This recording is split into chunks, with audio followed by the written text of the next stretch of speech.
ഞാനൊരു കാര്യം പറയാൻ വന്നാട്ടോ. നമ്മുടെ വർഷങ്ങൾക്ക് ശേഷം എന്ന മൂവി ഞാൻ ഇന്നലെ കണ്ടിരുന്നു. ആക്ച്വലി അശ്വിൻ കോക്കിൻ്റെ ഒക്കെ റിവ്യൂ കണ്ടിട്ടാണ് നമ്മളത് ആ സിനിമ കാണേണ്ടി വന്നത് എന്ന് വേണം പറയാൻ.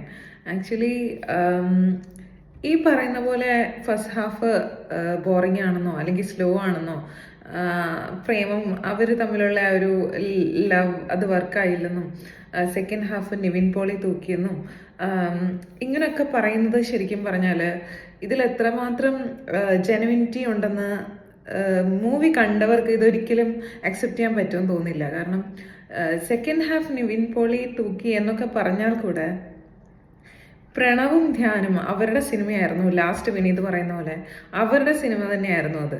അപ്പോൾ ധ്യാൻ്റെ ഓരോ മൈന്യൂട്ടായിട്ടുള്ള ചേഞ്ചും നമുക്ക് അഡ്രസ്സ് ചെയ്യാൻ പറ്റുന്നുണ്ട്. പ്രണവിൻ്റെ ഓരോ ഫ്രെയിംസിൽ വരുമ്പോൾ ഉള്ളൊരു ഫീൽ